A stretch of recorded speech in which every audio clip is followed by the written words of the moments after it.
I'm going to go ahead, if everybody's ready, I'm going to go ahead and call this meeting to order. Everybody please rise.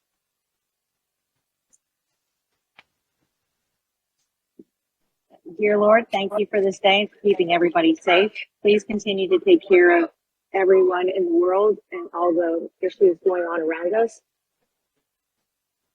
Please help us in the decisions that we make on behalf of our city, and may we represent the residents well. Amen.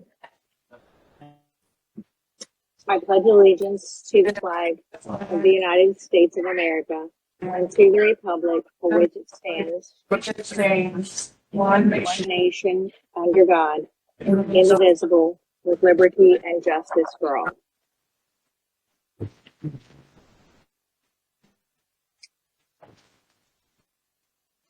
Hello, everyone.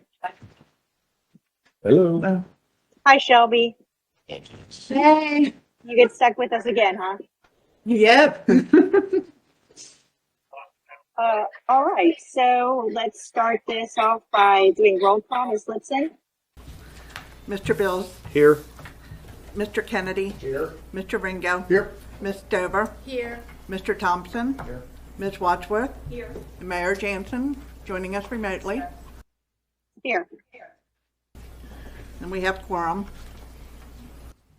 All right, first I want to go on record by letting Mr. Ringo know that I'm here just because I figured he'd be missing me by now. Oh. Yeah. All right, so up next is the minutes of the May 21st, 2025 meeting. Are there any changes or discussions that anybody's interested in having? I don't know what she said.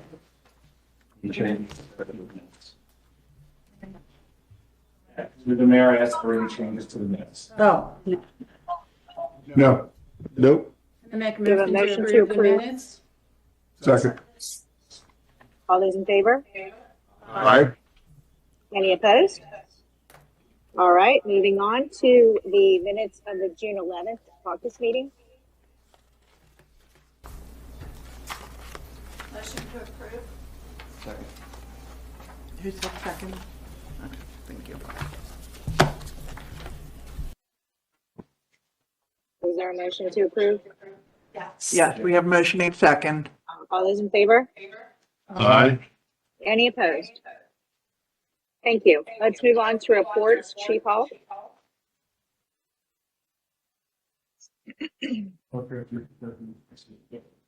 Actually, Mayor, it's the KMA public hearings now. So, Oh, my bad. Sorry, Matt. That's okay. Okay, Mayor.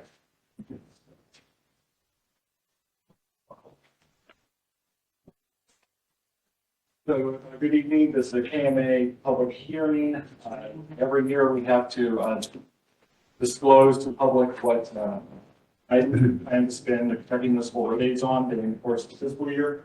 And the first of the municipal road aid funds for fiscal year 25-26 for the reconstruction and maintenance of roads, including expenses such as milling and overlaying with asphalt, full depth reconstruction in asphalt or concrete, filling potholes as well as snow removal and treatment, street cleaning, line painting, repair or replacement of sidewalks, curbs, gutters, lighting, signage, and debt service or engineering fees when done in conjunction with the street reconstruction project. The municipal road aid program cash balance carry forward is estimated to be about $184,000 and an anticipated receipts of $153,400 for a total appropriation of $337,400 for the upcoming fiscal year. If council has any questions, I'll be happy to try and answer them. And if there's anybody here in the public who would like to address the use of municipal road aids, they can come here and make their statements.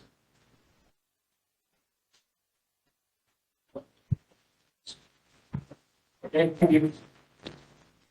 Thank you, Mr. Bowden. Now we'll move on to Chief's report.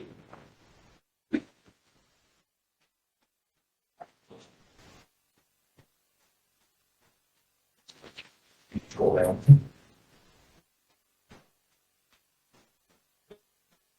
Everyone's me, guys. Trying to do this stuff I can't hear.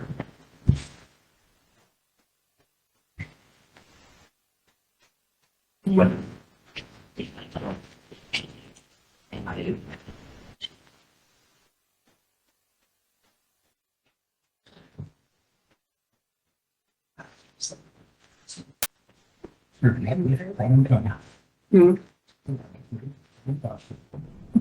I don't care what kind of virtual meeting you do. There's always 8 to 10 months May dedicated 2020 towards. statistics, we had 1,066 calls for service.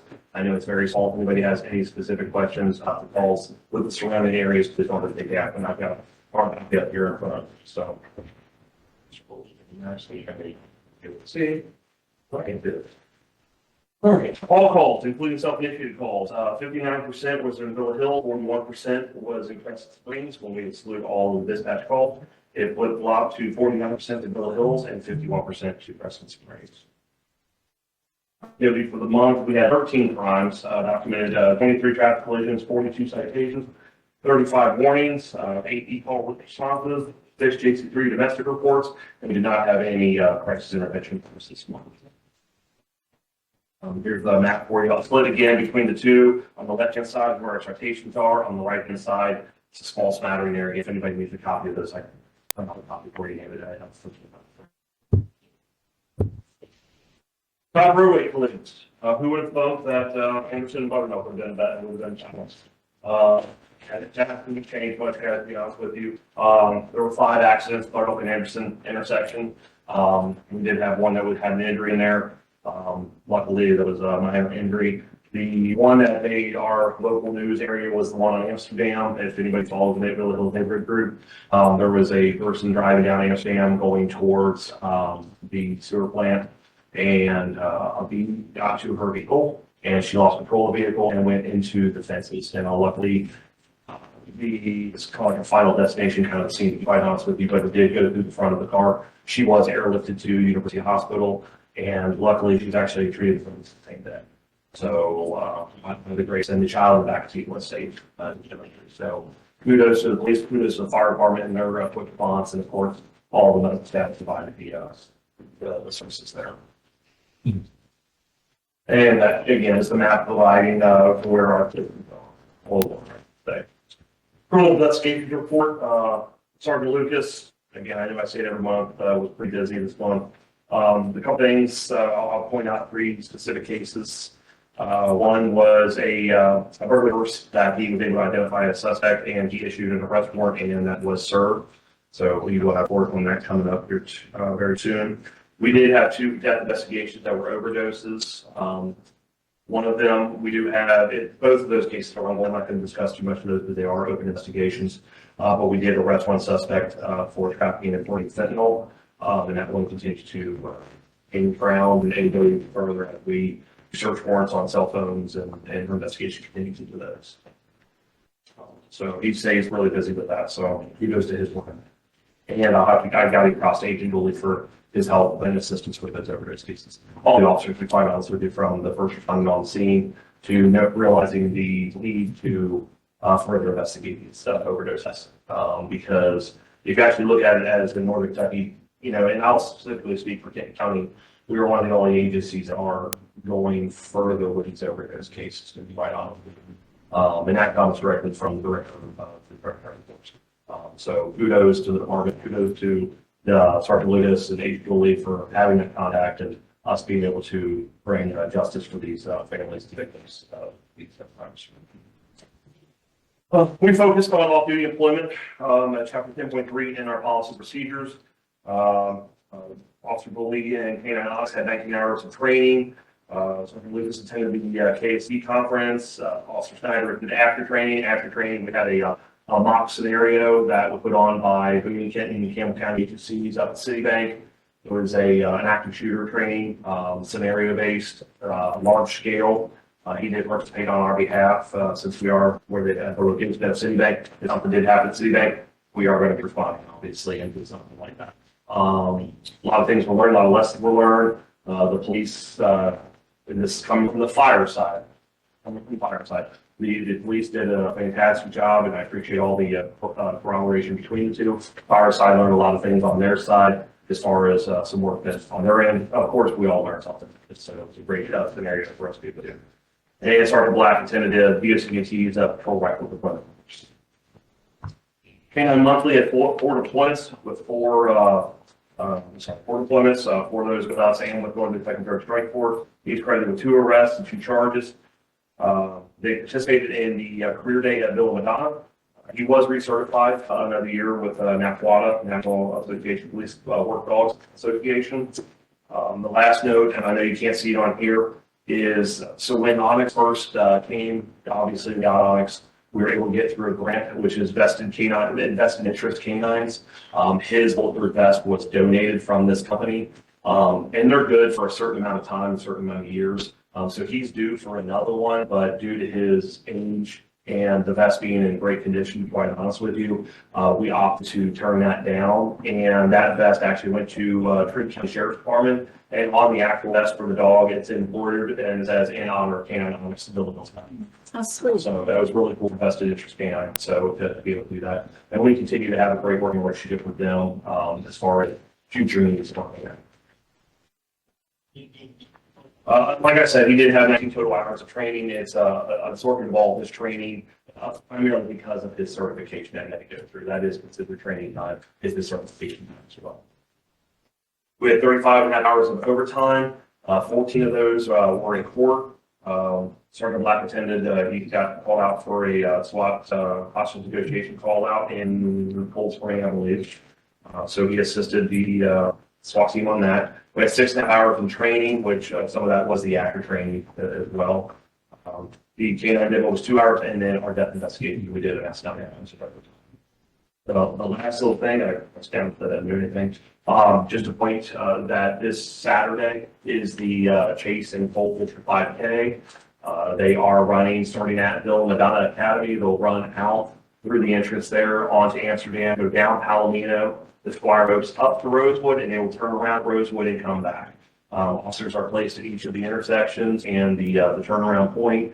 I would encourage all residents that live along that stretch, if you need to be somewhere, try to be out before 8 o'clock. And again, if you don't and you have a situation that you cannot do that, when you make your way to one of the intersections, you'll speak with one of the officers there on scene, and they will facilitate getting you out of the city. So we're not going to hold officers in the house. So you'll be able to get through and traverse the city just on a different side street. So if you know you need to do that, I would just become familiar with the detour. That's the way to get you. But we only anticipate that being shut down until 10 o'clock. So you're looking at a 2-hour quarter. That is this weekend. They currently have, I think, 505 participants signed up, and they're expecting probably close to 600. Get a few more on. That's pretty big. Closer. But that is all of them.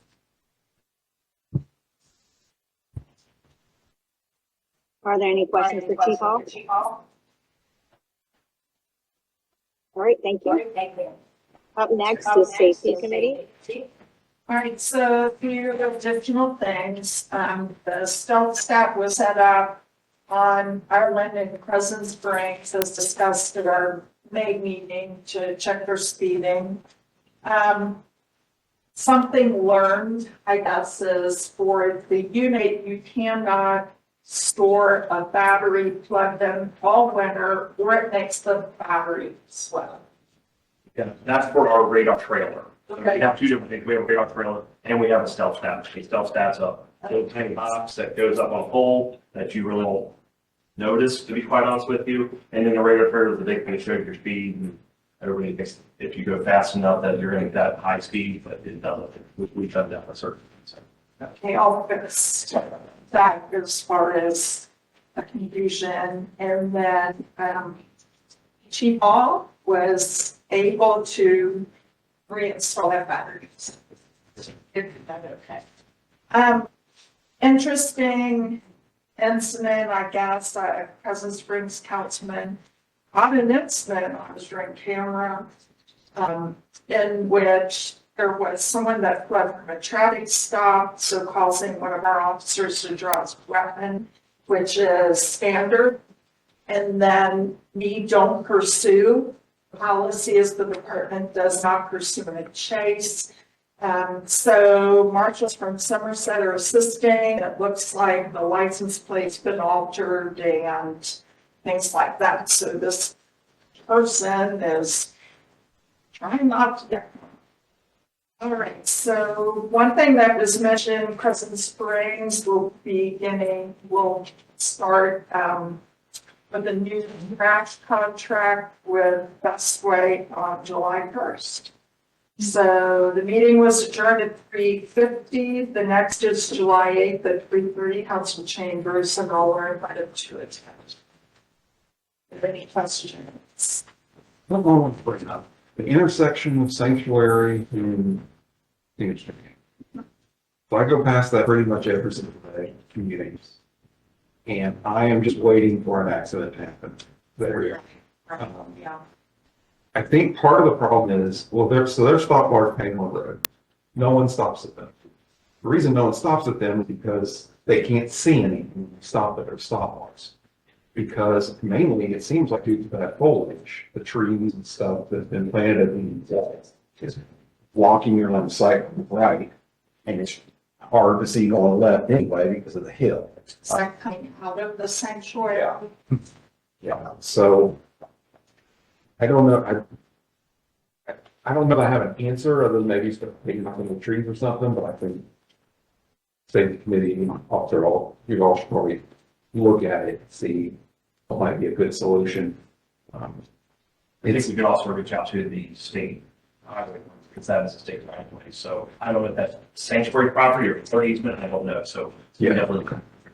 Yeah, So I've had a few people on that cul-de-sac where we did put the sign up, no turnaround, that have said the speeding is horrible through there.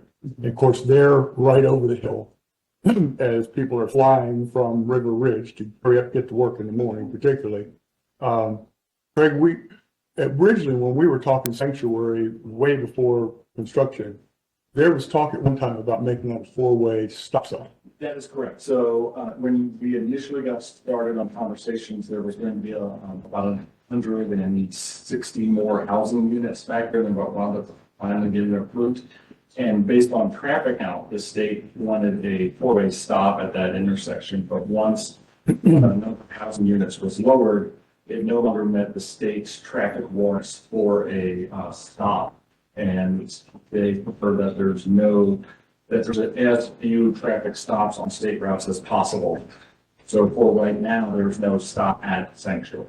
Have they ever measured that section of traffic with a traffic counter to see what the traffic is? No, it's all been estimated, and that based on the track studies we paid for, back at that time. Can the state do a count survey?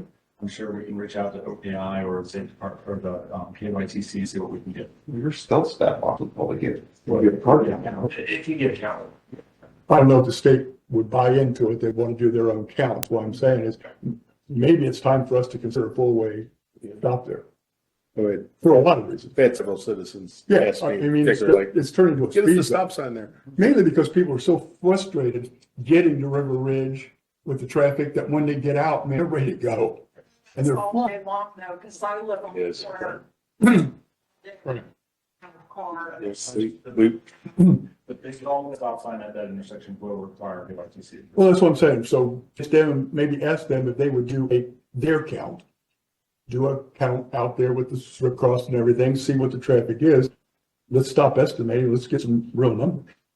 And if they put in a four-way stop, then we could get a crosswalk at the same time. Well, let's don't put the cart before the horse. There's a stop. Let's get the stop. I think the other thing is it's hard. I think the people coming out have a hard time estimating traffic speed because of the hills. And I mean, I've had a couple close calls with people who decide they can make it, and We've got the same problem on Doriel at the bottom of the scoop there. Even though we put the things up, people are still flying. You know, they don't get caught by the police. They're flying. Yeah. And it is hard to estimate. Once you see a car, you hesitate, can I make it or not? Mhm. And sometimes, you know, they're flying faster than you think they are. You know, we walked down Amsterdam the other day at 6:30 in the morning and it was like a racetrack. I mean, my wife was like, are these people going really fast? I said, maybe we're just walking really slow. I don't know. But it's like that all the time. I mean, I've lived here for 20 years and it's been that way on Amsterdam Road. So, but yeah, but also I think if we could see what we can do to improve the sidewalks coming out of there. Quite a bit too. But hopefully they'll, and then at least stop at the stop bars and not go past it where you're wondering if there's one to stop. Makes me a little nervous. Well, you've asked the resident in our subdivision that come out on Amsterdam to trim her bushes because of the same issue they're talking about. Can't we do the same thing with that development ourselves without going to the state? Yeah. Okay. Well, can we do that then? I mean, let's just see if we can get a friendly solution to me start off with that. it. Okay. Yeah, that's all I want to bring up.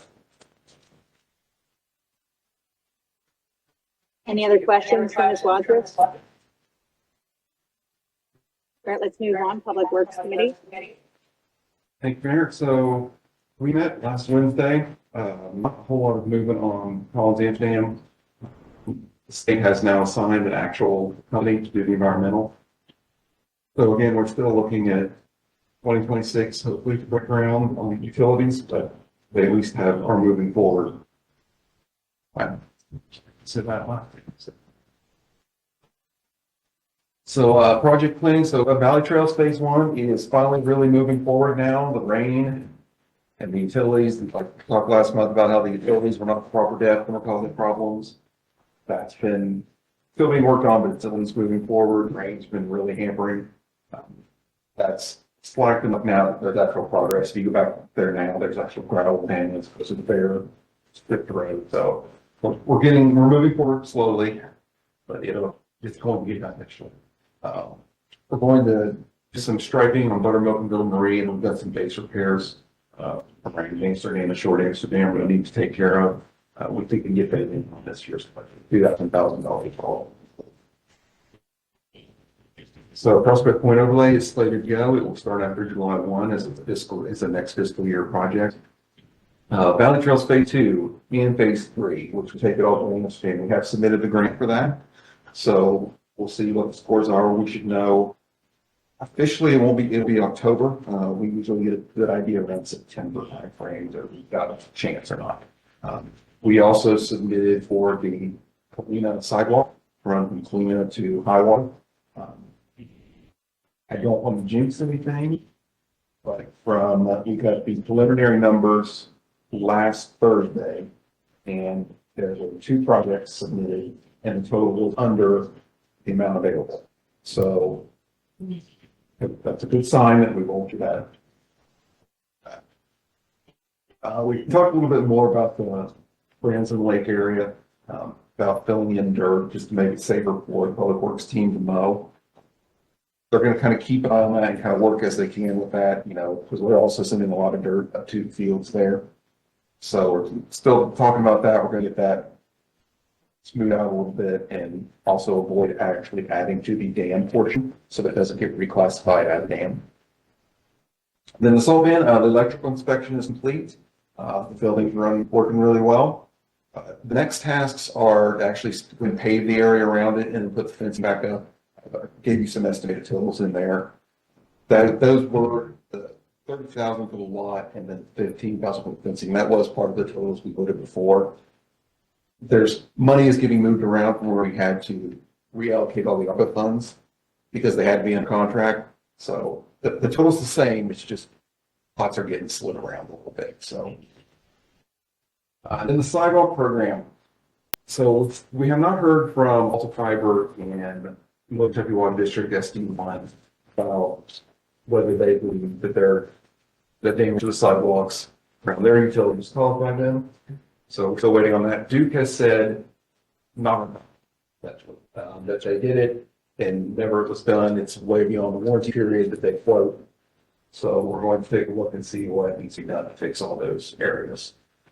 And that's probably where we're going to end up picking up the tab on that. We told the citizens this was not their responsibility, it was a utility problem. And we don't feel like we can then go back to it now and say, well, actually Duke's not going to fix it, it's your. So we're going to take a look at that and see what that cost is, and see how extensive that's going to be. Is that the gas? Is that the gas yellow caps that are in the sidewalks? Is that what we're talking about? Yeah, it's also, bunch of boxes. Some a lot of most of the city electrics underground do have access to panels and boxes. Yeah. It's just another part. We'll see what that comes out to. We're looking at that. And then the last thing is new engineering firm. We did have a interview on Wednesday.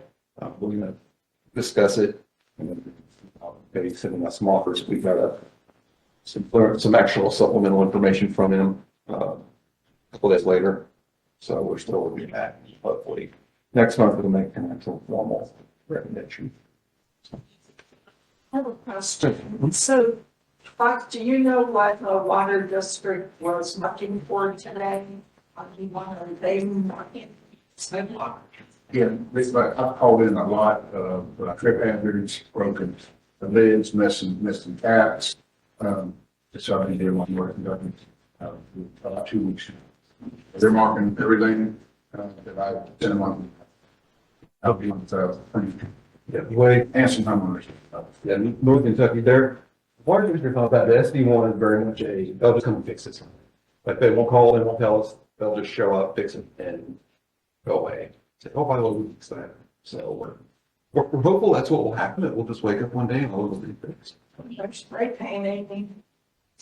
Yeah, so hopefully that's a good sign, but They replaced the pad for my house, and it was off. I didn't call them or anything, but they replaced it, and that's a little under a month ago. They haven't replaced the pad yet. They replaced so I still got the board and the cones out. So I called them and they said it would be within a month, what they said. It's what their hope was, so. yeah, they move at their own schedule. So they will get it done. Yeah, they'll get it done. That's fine. Yeah, I think everyone, you all know, the public all know, we had our engineering firm went out and cataloged the entire city, every single spot where we thought it was a utility problem, and we submitted all of that utility companies at once. So we're getting the entire city fixed, not just a quadrant as we've been doing with the sidewalk program present. Yes. So. All right. Any other questions? I got an issue about the College of Amsterdam I'd like to ask all council, get your opinions on. So we started talking with the sisters probably late 2022 about the intersection and realizing from their perspective, we were going to be taking some of their property and that their entrance gates have to move and certain design for the school. So everybody knows the change in the schedule. Everything's been delayed since the state's been involved. I was in conversation with the sisters a couple months ago about the lease, and at the end of that, the sisters said, by the way, we're getting ready to do some changes to our signage, and what's the timing? So I delivered the new schedule, and of course, we're talking 2027 before it's finished. And she was grateful for that, but then she also said, the school, kind of at their request and our request, held off on replacing their sign out front. And it's been dead anyway for about 1.5 years, but they want to go with a different sign. But they were waiting and hoping that it was going to be basically finished this summer. Yeah. Well, now we're another 2 years off. So what I was thinking is, and what I want your opinion is would it be okay if I approached them with a position that says they could, if they're going to get a sign that's the same, to go ahead and replace the one that's there, they can make it active, and then we'll move it when the project starts. Or if they're talking a bigger sign, would we be willing, and do we have the measurements to know where they would put the new one and us pay for it for them, since we're going to do it anyway? I think, obviously, the plans aren't finalized yet, and they won't be until KYTC blesses it. But I think we could probably at least know where the work zone area is. So we could kind of tell them, make sure it's well inside this area, and you could put it here. Let me make, I can talk to Gary Becker. The next piece of that, before I would have a conversation, start throwing options out, is if they were going to go with a bigger sign, and then they were just waiting for us to move and redo their box for them. Are we okay with paying for it if they do it now, because we were going to anyway?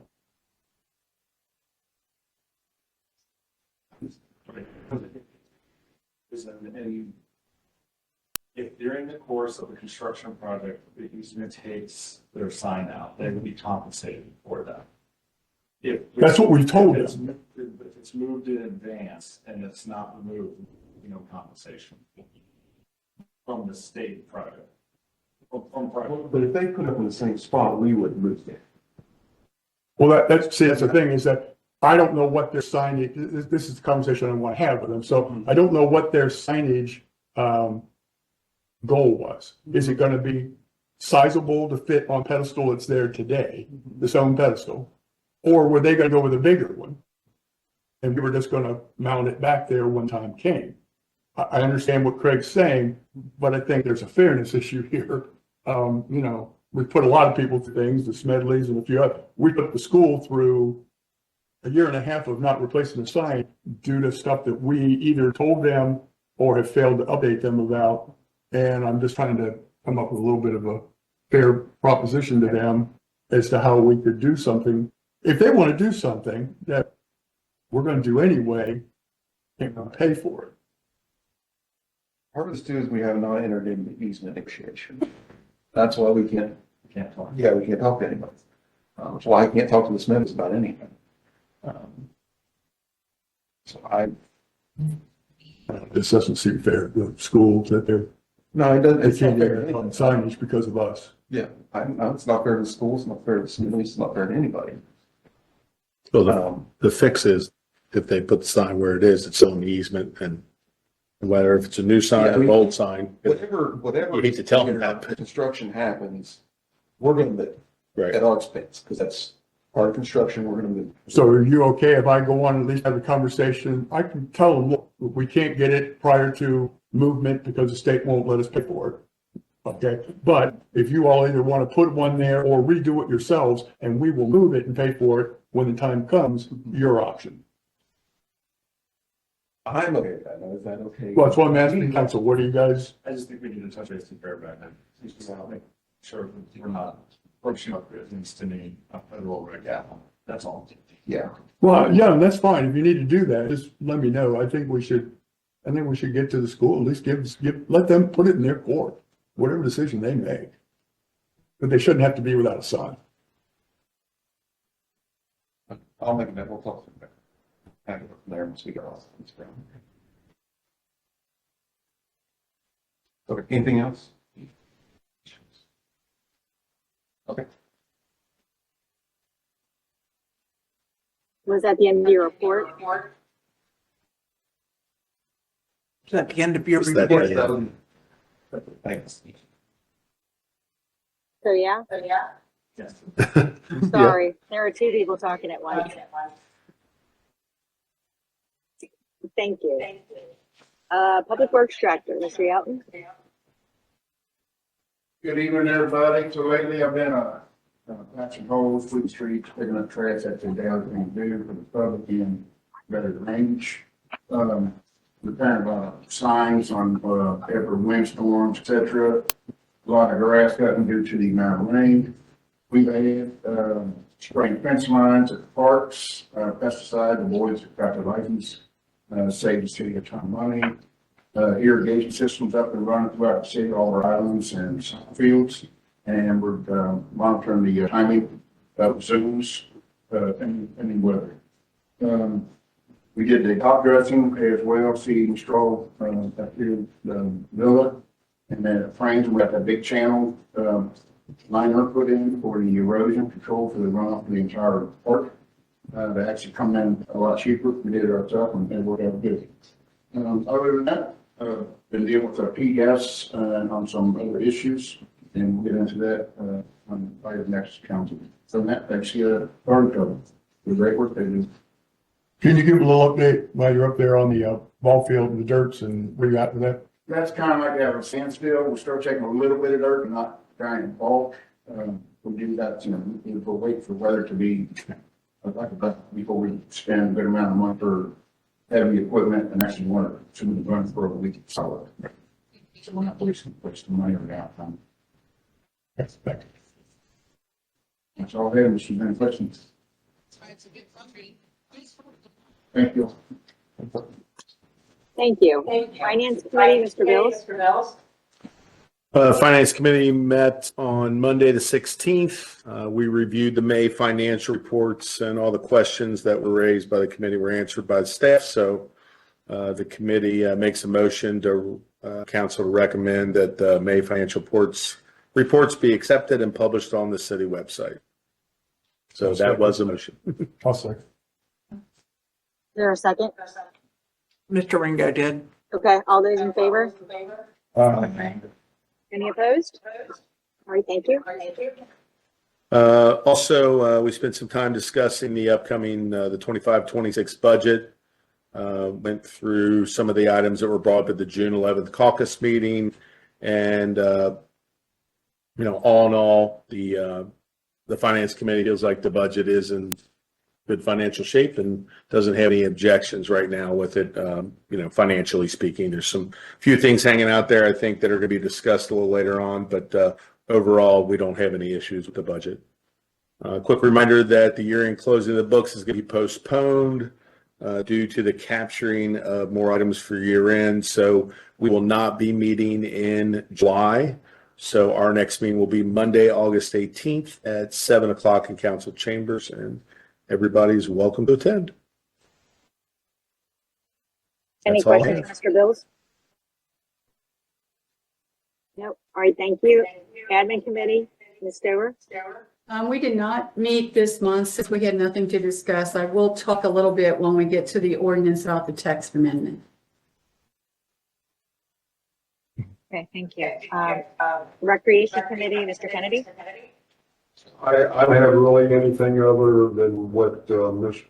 Buck is talking about ball fields. Other than I worked close with Mr. Brown at the Civic Club, and Monday night we took care of all these problem bullets up there. Be quite honest with you. So their correlate situation is taken care of. That's all I have. It's been a big deal. And Patrick, I really appreciate, you got that, like the same day I called you, and it was great. So, You're welcome. I mean, when we've got 650 kids and parents going through there, there's a lot of activity. Yeah. So I appreciate it. Thank you. You're welcome. I'll say something about the fields real quick. When other, our fields are exceptional, you guys do a great job in taking care of them. When other fields are rained out, our fields are still in good shape and we can play. And that means a lot, especially this year, because we've missed a lot. We've missed a lot of games. So we had a game at Richardson. It was canceled. One canceled here. We were able to reschedule it and play it. And it means a lot to the kids. So you guys are doing a great job. Wayne's Fletcher does too as well. He get out of his way to, Yeah. get on top of the, yeah. Yep. It shows. All right, thank you, Mr. Kennedy. Fire Authority, Mr. Ringo. Thank you, Mayor. The fire department met this past Monday. Chief reported 130 EMS calls in May. There were 536 year to date, 60 fire, 244 year to date. The 130 is way up, and it goes to part of what the chief said about the fentanyl. The chief says he has put it on the fire department's Facebook account that there is a very strong and ugly fentanyl out there right now. And we've had 2 deaths in the last month. So it's just a warning to everybody, users, parents, everybody. It's out there and it's very ugly. The May financials were reviewed and approved by the board. He said that our new assistance chief vehicle has arrived, but it's being outfitted right now, should be in place by July 1. The old vehicle, which is a 2006, is going to be designated as surplus. The air packs that we're waiting for, there's a part, the seal that actually goes around the face. It's in high demand and low production right now. So we're waiting for those, so we can't get those in to replace our old equipment yet. Payroll has been a little higher than what we expected. Chief has explained that that's not due to the 8 new employees that we have. It's basically volunteers. When the volunteers come on, they're trained. They're EMT firefighter volunteer trained, but they're not trained on our department and our procedures. So there's 150 hours of training they all have to go through, and that's run our overtime up, but that should start coming down here in the fall. We're going to apply for another one of the SAFER grants with FEMA. That SAFER grant could help pay for some of those 8 employees that we talked about a year ago this time, but you know, we didn't get safer last year for kind of a working reason, but this year, there's a lot of consternation about FEMA in general, right? So we don't even know if there'll be money available, but we're going to apply for it anyway. With respect to the firehouse, the concrete in the front that I told you about that not have the drainage, those sections have all been removed. New drainage has been put in, tied into the drains and replaced. So we're hoping that takes care of our water problem in front of all the bay doors. The backlights are now working, but the board did have a lengthy discussion and voted to have a conversation with the builder to talk about an extended warranty because of all the issues we had, the delays, everything. So we will be pursuing that. Our next meeting is scheduled for Monday, July 21st, 6 p.m. at the firehouse. Are you getting a lot of volunteers, more volunteers now? Yeah, there seems to be a little bit of an influx lately. So that's the good news side of it. But the problem is that we've been churning people too. Yeah. On the backside. So it's kind of one of those things. Yeah.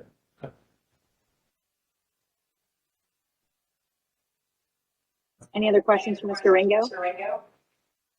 All right, thank you. Do we have a report from the city attorney?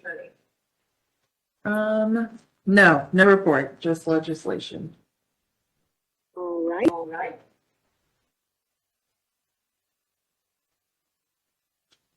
Just lost her. She's muted.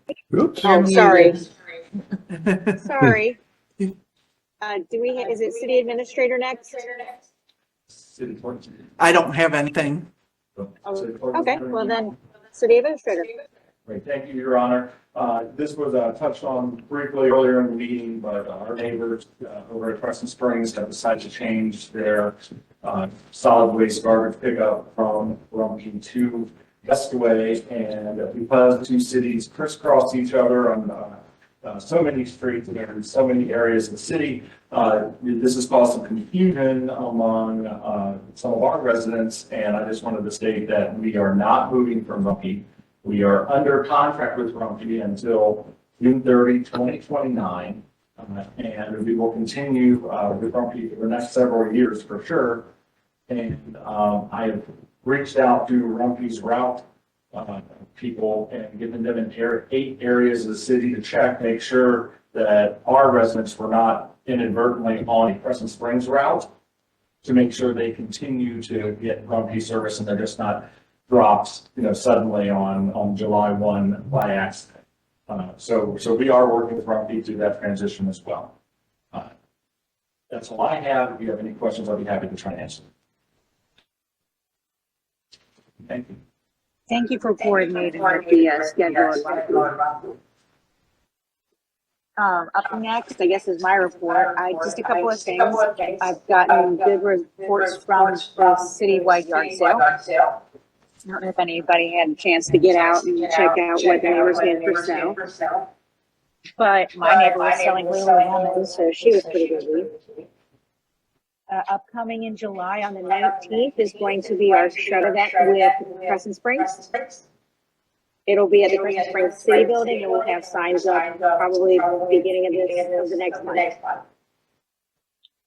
And lastly, I just want to say that I'm sorry for the double dog dare that I did not follow on my end of it, Sue, but I forgot my Mickey ears and I just didn't have time to go back.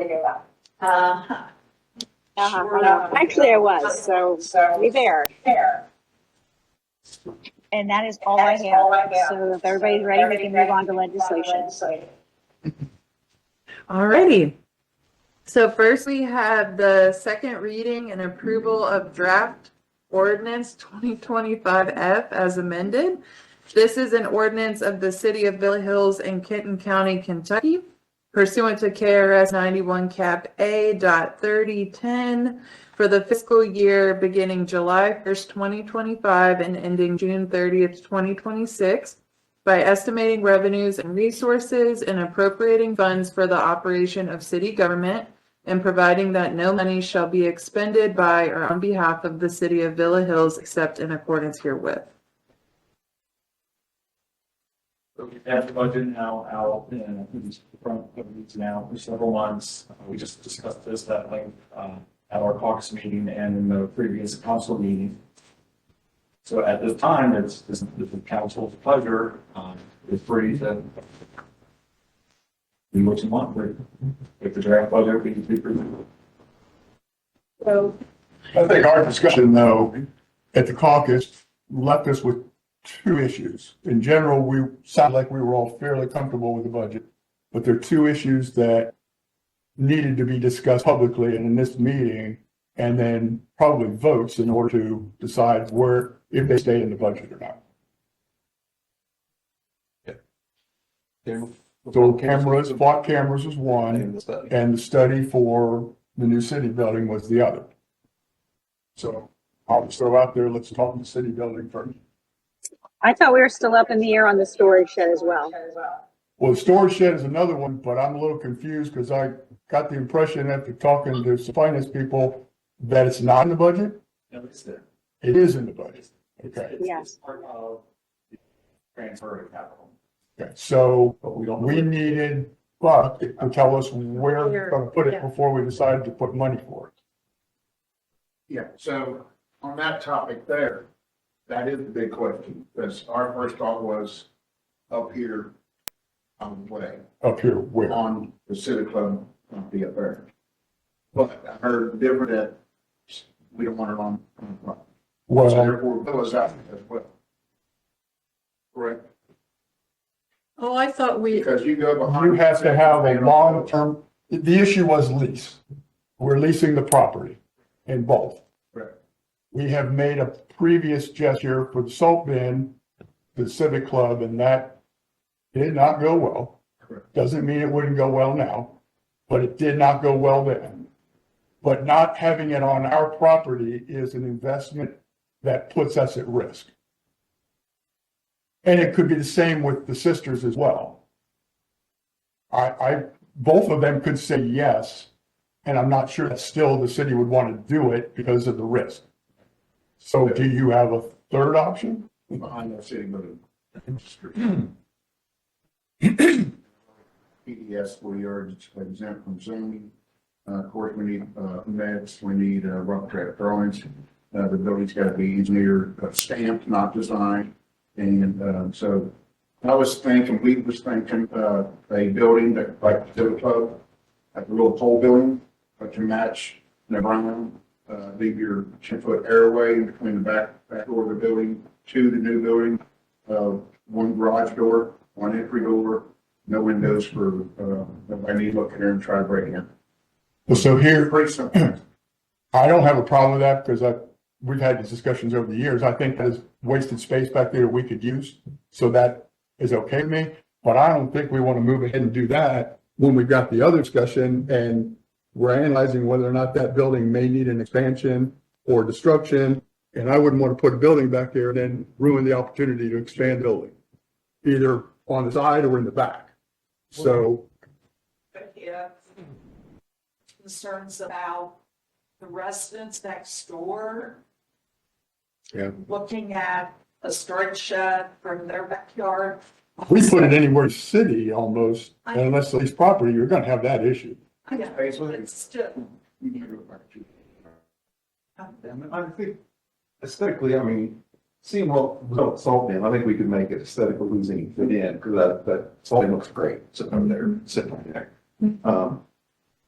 I guess I'm thinking, I think this is gonna be a longer discussion about where to put it.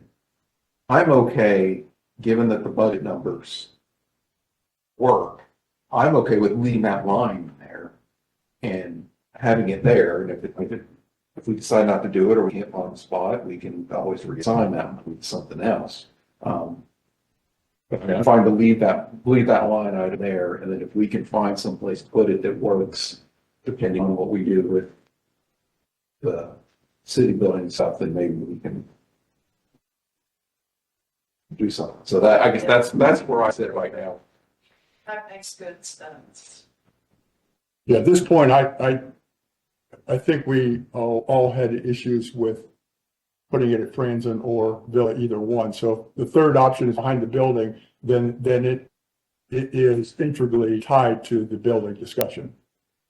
So I don't have a problem, since the balanced budget right now that we have, leaving the money in, but no authority to move forward until council approves a site location. Everybody agree with it? Yeah, I think it makes more sense if it can be put over there because it's more accessible to what they need, Yeah. not leaving things at Villa or up at the top of the hill. Makes sense to me. It's all about putting expensive equipment inside, not Yeah. to sit outside. We're running out of room and for all the events, storage, all the items. So that's, and the eyesore, the barrels, et cetera. So that's what it's all for. We do. I mean, as you see, we are going to have to put structures up at times, and I agree with you. None of them are going to look good, but we're talking our own property and the back of the building, and it's a hill, and there's really only one resident that would be affected. True. I mean, maybe the other one on the other side to a degree, but Yeah. what options have we given? I think we can still, like I said, salt in looks great. I think we can do something similar with a shed or a storage area. But do you legitimately think 50,000 would do it? Yeah, we're gonna do. That's concrete, lighting, everything you need to do the building. It don't need you really don't need a concrete floor. Okay, But okay, all right. The way that line item was structured, it was structured to be transferred to capital funding. So if it's not expended this fiscal year, it'll be there. Okay, so it is already in the capital fund, so we really don't, I guess as long as we're okay with it, we don't even need to vote on it. It's already there. Okay. Then how about the building issue? I thought this said staff's request to reassign $30,000 for the facility study to building maintenance rather than a Yes. study. Isn't that what that means? Finance committee on Monday. Oh, Yes. okay, talk to us about that. Well, at the last council meeting, the council was quite clear that they desired staff to do a really good run through and start to address problems that we could identify quickly, and that's fine, except there's no set money in the budget to do those kind of projects. What we have is basically just a couple $1,000s for general maintenance and repairs. But some of this stuff could possibly more than that. And the thought was just to move the $30,000 or reassign the $30,000 to build maintenance type of style projects so that if we find things that we can work on, we can start to do those things. And we don't even really have to move it out of contracted services, because it's in contracted services line. It's just that its purpose would just change.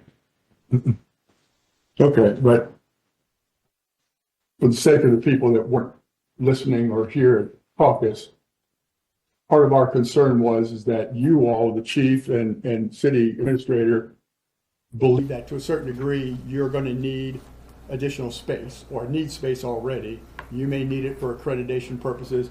We're, as council, we're very sensitive to that, understand that. We just don't want to make the quantum leap into a $2 to $3 million new building, tearing down a house. Talk about a structure, it's going to look strange in the middle of nowhere, all residents. We just want some work to be done, and Patrick's talked about taking a look at some things, sewer issues and other issues that we've heard. And if it turns out we may need expansion, $500,000 in two buildings and expansion is far better than $3 million in a new building. Well, I guess my point, that's exactly the question and study. Go What? ahead, Mayor. Sorry. Go ahead, Mayor. Part of the thing is, even if we were to go that direction, which isn't the case right now, it would still be longer than the current fiscal year. So I know Greg was going to get in touch, Greg or Jennifer, I'm not sure, Brian is seeing some PDFs in order to address any of the ADA issues we have. So at a minimum, I would imagine money would be needed in order to address some of the ADA issues.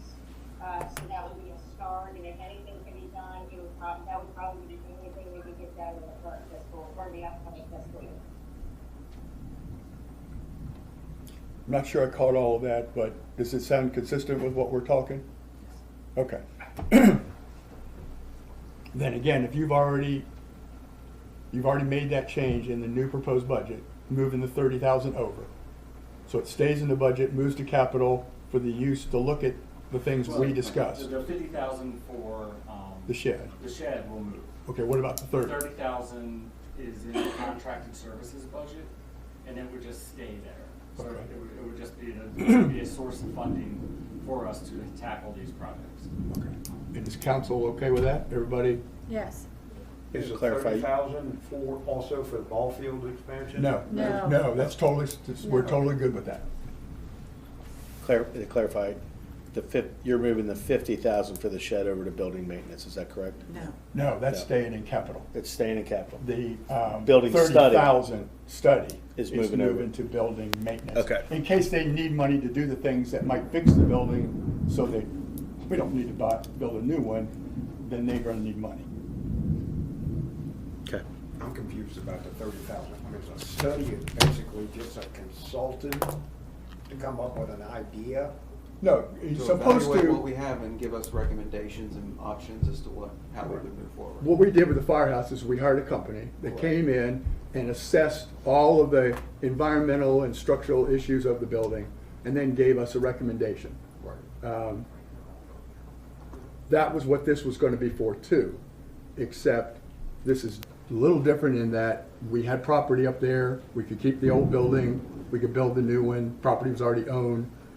We would be building, if we did this, we'd be building one building, which we only have one piece of property, two, this one and that one across the street. You'd have to tear one down to build another one. It's probably not gonna look like a residence in this community, it's gonna have some commercial to it, and it's gonna be $2.5, $3 million, just a good estimate. So what we're saying now is, let's see if we can attack some of the issues involved, that, some of the issues that are maybe maintenance issues, but then space issues, we may expand. And that's fine, but it's, could be considerably less than new buildings. So I think we're throwing good money after bad. Doing what? Trying, spending $30,000 to fix the issues. We're gonna be back here in 2 years. We're looking at this and suddenly there's gonna be more things. Well, in either way, if that's the truth, then in either way, the 30,000 is gonna be spent, and we'd be building a building in 2 years, right? So we're I don't gonna know what look, we're gonna do in 2 years because we haven't had anybody to evaluate what we have. Just as they did with the fire department to recommend, like, what does the police really need? What kind of setup do they that's what really we, need? from the caucus, we asked the chief and the city administrator to do that as part of this project. You gotta tell us what you need. Why don't we have a small general contractor come in, an engineer, and look at the building over there and see what the option is, expanding to the right? And if we're gonna put a shed back in the rear anyway, right, Buck? A shed would basically be around, I would invest in a small general contractor. I know somebody said something about it. It could be Century Construction, it could be Spilly, or whatever the case may be, but get an engineer to draw up a proposal for an addition to the building. If we're gonna have somebody look at the police, we need to have somebody with an expertise in police structures. Correct. I mean, I'm not so much worried about across the street. We can throw up a box building. That's gonna be expensive, but anybody can make one of those. But like we did with the fire department, we need to have somebody who has expertise in police headquarters, requirements, things like that, to actually evaluate that. Okay, that's the AKA $30,000, That's- basically a yeah. consultant. They're not quote unquote engineers, all they are is consultant. Well, let me tell you though, that's not what happened with the fire department. They came in and assessed the building. That's what that study was. It had nothing to do with what the requirements were for the fire department, or in this case, the police or the city administrator. It was an assessment of the structure. That's it. I don't think, you're not gonna get what you're looking for 30,000 in addition to a structural. Yeah. That's two things. Well, this is step one. How did I you, guess my bigger problem is right now, we might as well say it in public as opposed to caucus. I don't have a clue what you guys need. Now, maybe you just haven't told us, but that's what I'm asking you. We're working on a list. That's my point. We're working on it. Let's take this in baby steps. Tell us what you need first. If you need anything, do you need it rejiggered? Do you need addition space? Do you have sewage problems? What do you already know as the users of the buildings? Come back to us with that and let's go forward from that. And we'll keep the 30,000 available. If they bring that assessment back to us and we go, nah, we can't mess with this. Let's hire somebody. We got the money. If they come back and we're like, well, like Patrick said, I know a guy and we can take a look at this. We might have some other As a options. matter of fact, I talked to him this morning. He's a Villa Hills resident. He's a professional in mold mitigation. He said for no charge, you'll meet me over here, maybe Buck. We'll go look at the city building as well as downstairs. That's what I'm looking for right there. We'll get an idea. Of We got 10,000 residents in the city that are smart people. We can do something to figure this out before we jump. I agree. Yeah. Just doesn't make sense. That's just some preliminary stuff to see if we can take care of the issues at hand, and then we'll look at, okay. But I'm okay with leaving the 30,000 in the building maintenance for now. Right. In case we do come up with something, because even if we built a building, if you got these problems as bad as they are, we're gonna need to fix them so you can stay in them till we build a new building. Correct. Right. So you're gonna need some money. So put the 30,000 in there. I agree, 100% there. Do we need So to vote on it? Chief Because I know Matt, Seth's not. Your issues with the ADA is a totally different scenario? That's just one thing. Yeah, well, to be honest. Yeah, staff is working on compiling a list based off of the caucus conversation.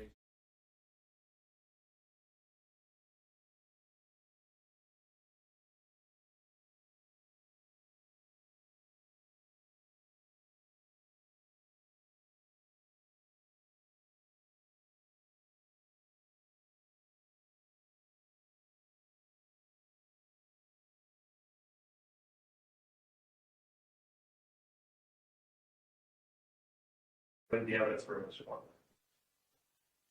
So back to my question, do we need to vote on that issue now? It's already in the. Okay, so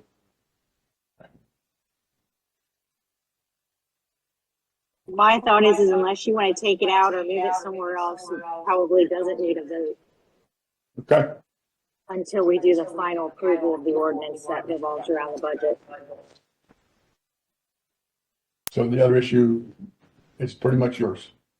Go. With the flock cameras, there's been discussion about should we have it, should we not, basically, looking around the idea of, is it too much, surveillance of residents? But for those of you that have not, attended meeting, the flock camera system is just a way to take a snapshot of a license plate within, do you want to say that? Because I'm allowed that. It was. Just for people that were not here. The flock camera system is, the system we're looking at from Flock, which Flock employs license plate reader cameras, okay? And they are stationary cameras that are located in designated spots. They take a snapshot of the license plate in the rear of the vehicle. It's a snapshot in time that can then be queried and searched upon for investigation purposes. It's a force multiplier that the police department can use for whether it be in the event of car vehicle break-ins, vehicles, stolen vehicles, missing children, missing adults, stolen vehicles, anything along those lines. Now, what we can do is police officers can enter in license plates into the National Crime Information Center, which is also coupled with the Link information, which is called LINK, which is NCIC. LINK is the Law Enforcement Network of Kentucky, which is the state system. Now, what can happen is because there is a correlation, there is a connection between the flock cameras in Kent County only right now for, at least with our dispatch, okay? Now, flock is statewide. I mean, it's statewide and it's nationwide. There are several thousands, hundreds of thousands of cameras across the nation. That is all one system for law enforcement. So if you have a flock camera, it's part of the law enforcement network. and a vehicle license plate is entered in that by a police officer in the NCIC system as whether it be stolen, whether it be a missing, Amber Alert, Silver Alert, Golden Alert, Golden Alert B, Golden Alert E, there's all different ones that are there. Once a car travels past that license plate reader, it would then notify our dispatch, okay, for an attempt to locate, and then they got a hit, quote unquote hit, on that license plate area. So that would alert on-duty officers that, hey, we just had a vehicle that passed through that, okay? Be on the lookout, it's in that area. So, this is just another way for us to be, like I said, a force multiplier, an investigative tool, a way for us to be able, I last Cox meeting, we talked about, reactive tool versus preventative. There is a preventative measure to it, but unfortunately it's untangible and it's unmeasurable for me to say, and for anybody to say how it is. But I can tell you it's been several surrounding cities have these cameras, and it has been an effective tool for them in their case investigations, to be able to increase their closure rates. Now, the license plates are only in the system for 30 days, if not entered in by the police, and then they drop out. Another thing is, without the cameras, we would have to rely on talking to other police stations and saying, hey, would you check your block camera? And they don't have to help us. So, or they may agree to help us, but it may not be when we really use that information. So it's a tool that helps save time for our police, and it's everywhere pretty much, but all it takes is just that picture of the license plate and the car color, the car make, and that is it. He's working on expanding. Excuse I said, for now, the company's working on expanding, How much is in the budget for this? 29,000. And this is not one of those we would shift it for some other purpose. This is a vote to either leave it in the budget or remove it in total. I'll make a motion to remove it. I'll second it.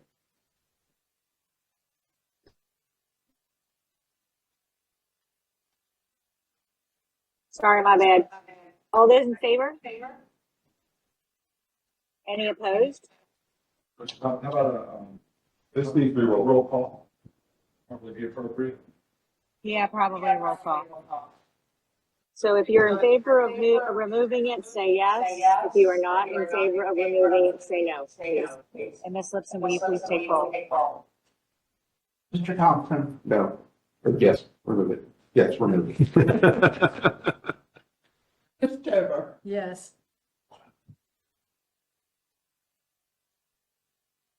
okay, let me, get on my sheet here. Mr. Bills, No.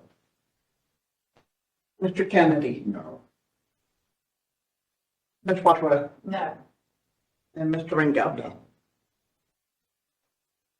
We have 2 yes, 4 no.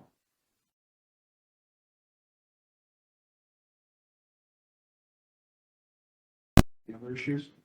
I have one payroll issue that I'm not comfortable with. I did not get enough information between caucus and tonight. I would say this, but when do you, if you got payroll increases that you have proposed, when would you be giving them if we approve this budget? And the mayor's discretion, they would go into effect on July 1st. Okay. Sorry, we're also going through the evaluation process, which would have an impact on those increases as well. Okay, but I don't want to deal with payroll issue in a general council meeting. I would rather have this discussion with the management. There would be approximately 2 weeks delay because the raises would go into effect until the first pay period in the fiscal year. Okay, from my perspective, I'm okay with approving the budget, including monies that are in there. But my caveat's going to be, I want a meeting with you and Heather prior to putting those monies into the hands on employees. Mayor, is that all right? Yes, I'm happy to do that. Okay.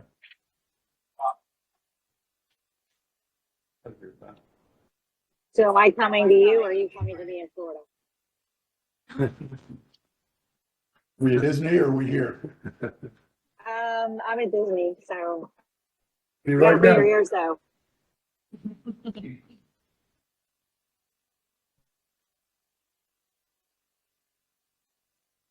Is that all of our issues? I believe so. Yeah, we just have to pass the ordinance. So All right, do we so go- I have a question, because this has never happened before in the 7 years I've been on council. So if I disagree, and, I think our police department is wonderful, I don't have a problem with that. I do have a problem with the cameras. Obviously, it's going to stay in the budget. So do I vote yes, or do I vote no? You have, It's all or nothing. well, yes, he's right, but you have the option to put your butt in there. So you can say yes to the budget in general, but that I But you go on disagree the with record saying I do not approve of this, so that it's in the minutes Okay, and that it would reflect your opinion.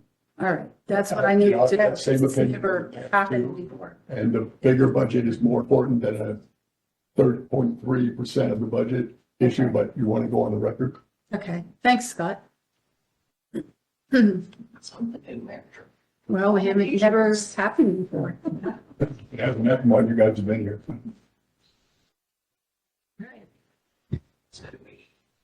Now make a motion to accept the budget.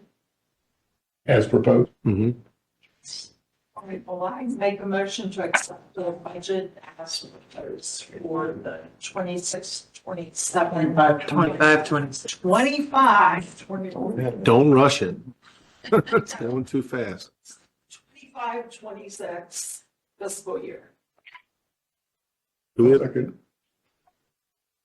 one quick clarification, do we have version that we need to reference, or are we just taking it? It's the ordinance that was read. Okay, all right. All right, there's a second out there. Is there a second? Yeah. If there's a second, Ms. Lipson, please take roll. Ms. Wadsworth, Yes. Mr. Ringo, Yes. Mr. Bill, Yes. Mr. Kennedy, Yes. Ms. Dover, I'm in agreement with all of the budget, except I do not agree with the purchase of the flock cameras. okay, and then Mr. Thompson, No. okay? Is that 4 or 5 and 1? I will clarify with your council member. Is that a yes? Yes or no? It's a yes for the budget, but I don't agree with the purchase of the flock cameras. Right. Okay. So I have, 4 yes, 1 yes with the exception of the flop camera, and 1 no. Motion passed.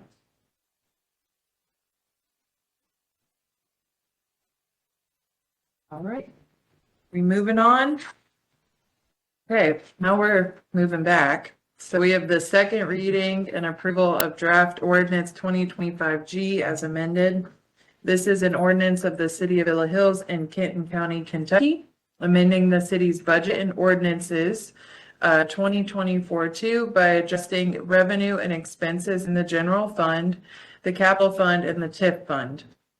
This is an amended budget ordinance for the city of Villa Hills, Kentucky pursuant to KRS 91A 3010 for the fiscal year beginning July 1st, 2024 and ending June 30th, 2025 by estimating revenues and resources and appropriating funds for the operation of city government and providing that no monies shall be expended by or on behalf of the city of Villa Hills except in accordance herewith. And the TIP fund is the correct fund. Is that all you're really amending? Right. So we're adding a little bit of money to the budget to cover the purchase of the chairs and a little cost overrun in street lights. And then the amount of money we collected for the exceeded what was in the budget. We transferred more than that, so we adjust those transfers And the same issue with the capital fund with $60,000 from Crescent Springs for the cruiser that we discussed at Columbus. And so the net of that is what? We also increased revenue, so budget-wise, the budget's still zeros, but it's probably up somewhere in the neighborhood of about 60,000. So we just got more money than we expected and we're amending the budget accordingly. Okay, easy enough. I hope to approve it. I second that. Ms. Lipson, will you please take roll? Who seconded? I- Sorry, I didn't hear it. Mr. Ringo, Yes. Mr. Bills, Yes. Mr. Kennedy, Yeah. Ms. Cover, Yes. Mr. Thompson, and Ms. Wadsworth. Yes. Okay. Motion carried. All right. So next we have discussion and approval of draft municipal order 2025I. This is a municipal order of the city of Villa Hills in Kenton County, Kentucky, authorizing an application to Kenton County Planning Commission for a text amendment to section 4.04 of the Villa Hills zoning code. All right, so this goes back to Z21. This was my committee a long time ago. It just keeps coming back. Anyway, Craig pointed out that PDS had contacted him because when we went through all of this, there was a section called residential care facility. Do they have the same thing that I have? It could have an- Okay, so if you read that, it can be for, that a residential care facility can be in any residential district. So when we did this, we put it only as permitted in residential rural estate, which are larger plots of land, residential multifamily, and institutional. We left out of subdivisions. But according to the federal government and the state of Kentucky, we weren't allowed to do that. So we have to change conditional. Those were conditional uses. We left it in, but made them conditional in those residential areas. So if it's something is conditional, it means that if somebody wants to do that, they have to go before the Board of Adjustment and they have to get permission to do that. So by making it permitted, they can put them wherever they want. That's what changes it. And basically we have no choice. You're changing it from C Conditional. conditional to P, which is what? Permitted. Permitted. And so permitted is okay. That's what you want it to be now? Well, we don't have a choice. Doesn't have to be that. So we have to make it. We have to make this change. It's a federal law. So doesn't that mean like they could do halfway treatment? Could be a sober facility, could be a drug, And we have no rights. well, there's some restrictions in that zone anyway that are already in there, but you can't specifically prohibit those type of facilities. Yeah, and the states, this became a problem a couple of years ago, if you remember, from the site work, this was. a big Yes. issue. And the state did swing in and passed a bunch of administrative regulations that require these facilities to have certain things, and that's really cut down on the number of them. But it's not just for sober houses or drug rehab, which It's group home, can't be a group it can home. also be for disabled individuals living in the same house with maybe a caretaker that comes in with them part of the day to basically check in on them and those kind of things. So this is an ADA issue as far as the feds are concerned, and there's a specific state statute that prevents us from making these uses. So we need to come in compliance with that. Is this a resident taking care of their personal issues and needing help versus a commercial operation? These would basically be nonprofits that would come in and take on that. And set that up.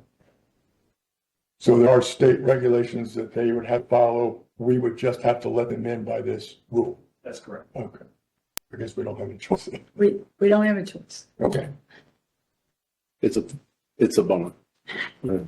It's a shame. The real problem. we'll need a motion and a second to approve the application of PDF to start the ball rolling on this. I'll make a motion to have PDS change by a text amendment. Is there a second? All those in favor? Any opposed? Thank you. All right, I think that's the end of legislation. Sorry, I'm moving to dinner. I think we have up next is any old business? Any new business anybody wants to discuss? I have a quick question for Buck. So at when Woodcliff meets Meadowwood, where those apartments are at the top, there's a street light that's like that, and it's been like that for 6 months. Is that Crescent Springs or is that Villa Hills? Say address said 33 it is. But I'm checking now. Okay, it's been like that for like 6 months. At one point, there was a yellow tape on it and that's gone and it's just like that. I didn't know who it was. Whose problem it was. Thank you. Thank you. That's all I have. I have one thing, I spoke with some neighbors that stopped me that live on Kirkville Court. That was the one I told you about. And they said that their road, the street was misnamed. It's supposed to be Kirkville Drive Street. Yeah, we've had that on other streets too, but we found out that when you go to the county records, they That's where. were wrong. Right. They've been wrong for So years. it is gonna be fixed. I spoke with Craig and it will be, under a, That one will be deferred. yes. Because because what the residents requesting matches the subdivision plan. Good, so.